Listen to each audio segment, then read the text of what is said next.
প্রথমবারের মতো নারী কাবাডি বিশ্বকাপের আসর বসতে যাচ্ছে ঢাকায়। 13 দলের অংশগ্রহণে বিশ্বকাপ হওয়ার কথা থাকলেও শেষ দিকে এসে বেঁকে বসেছে আর্জেন্টিনা। ঢাকায় অনুষ্ঠিতব্য দ্বিতীয় আসর থেকে নাম প্রত্যাহার করে নিয়েছে তারা।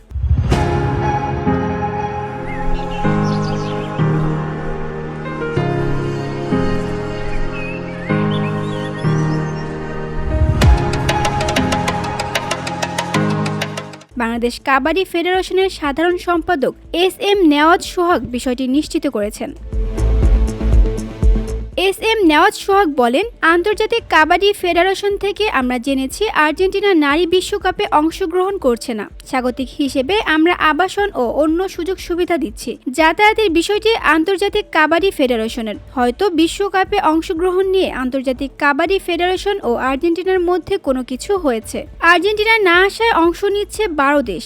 স্বাগতিক বাংলাদেশ ছাড়াও রয়েছে Bharat, Chinese তাইপে, Germany, Netherland, Iran, Japan, Kenya, দক্ষিণ কোরিয়া, নেপাল, থাইল্যান্ড, উগান্ডা এবং জাঞ্জিবার। ইতিমধ্যেই জাঞ্জিবার বাংলাদেশে এসেছে। আজ রাতে আরও 2 দেশের ঢাকা আসার কথা রয়েছে। মিরপুরের শহীদ সোহরাওয়ার্দী ইনডোর স্টেডিয়ামে 17 নভেম্বর শুরু হবে নারী বিশ্বকাপ। চলবে 25 নভেম্বর পর্যন্ত। 13 বছর আগে প্রথম আসর হয়েছিল ভারতের বিহারে। BOD Bangla news desk.